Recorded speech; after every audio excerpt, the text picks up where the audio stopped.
మహానటుడు కార్యక్రమానికి తిరిగి స్వాగతం.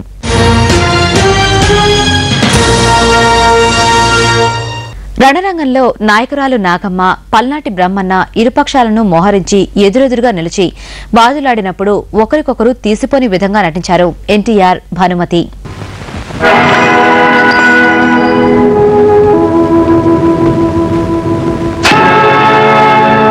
నాగమ్మ గారు ఒక్కసారి తిలకించండి. ఈ పైశాచిక యుద్ధంలో ఇంతమంది అమాయకుల రక్తం చిందించి మనం సాధించేదేమిటి? పేనుగ కుప్పలతో నిండిన రుద్రభూమి మాత్రమే. అలనాటి ఆడపడుచులకు రాబోయే వైధవ్యాన్ని ఒక్కసారి కరుణార్ద్ర హృదయంతో చూడమంటున్నాను. చూసి మన ఇరుపక్షాల నుంచి చెరొక వీరుణ్ణి పోరాటానికి విడిచిపెడదాం. వారిలో ఎవరు గెలిస్తే వారిదే విజయంగా తీసుకుందాం. ఏమంటారు? ఏమంటాను బ్రహ్మన్న గారు? పాండవాగ్రజుడికి ధర్మరాజనే పేరు ఎందుకు వచ్చిందంటారు? ఆయనకి యుద్ధం అంటే భయం గనక.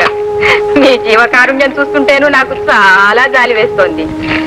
శాంతి సహజీవనం అనే ముసుగుతాటున మీ పిరికితనాన్ని ఎందుకు దాచుకుంటారు? మీ అపజయాన్ని అంగీకరించండి. అందుకు సూచనగా ఆ పుట్ట మీద నిలబడండి. మీ రాజ్యం మీకు ఇచ్చేస్తాం.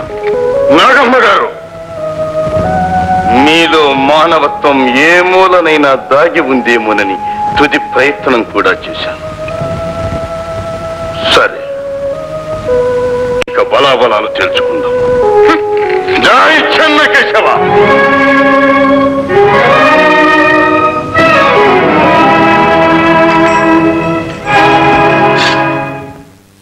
రణరంగంలో త్రిశూలధారి అయిన బ్రహ్మన్న కాళరుద్రుడై వీరభద్రుడై శత్రు సంహారం చేస్తాడు. ఈ పోరాట సన్నివేశంలో ఎన్టీఆర్ ఆవేశం చూస్తే మనకు ఒళ్ళు గగురు పొడుస్తుంది. ఒకే గురువు వద్ద మనం విద్యాభ్యాసం చేశాం. సహాధ్యాయులమైన మనకి వైద్యులు బ్రహ్మనాయుడు, ద్రోణాచార్యుల వద్ద విద్యలభ్యసించిన గురు పాండవులు యుద్ధము చేయలేరా? అదీగాక నీ వంటి పరాక్రమశాలిని జయించినా, నీ చేతిలో మరణించినా నాకు కీర్తి లభిస్తుంది. మనం పోరాడక తప్పదు. సరే, నీ కోరిక కాదా? జై చెన్నకేశవ!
యుద్ధం అంతమయ్యేసరికి నాగమ్మ తన ఓటమిని అంగీకరిస్తుంది.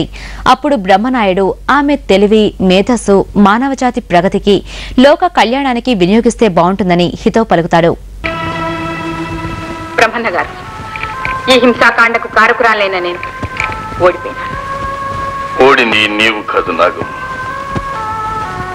నేను.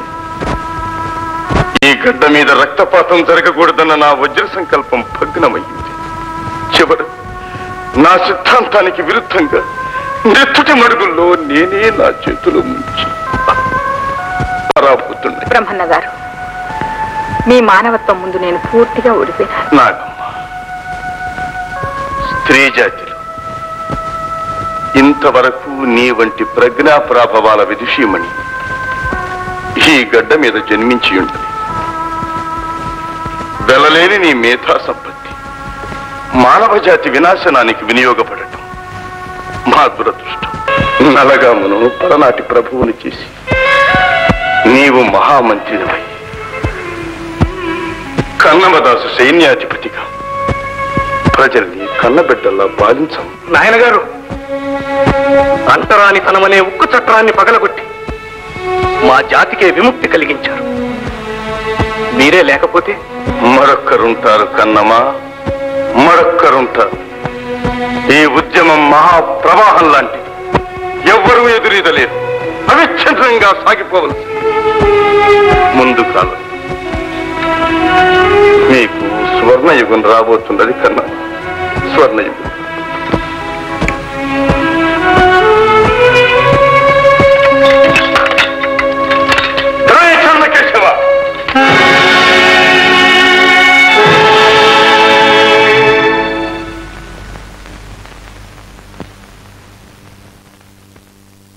ఇవి ఇవాల్టి మహానటుడు కార్యక్రమంలోని విశేషాలు.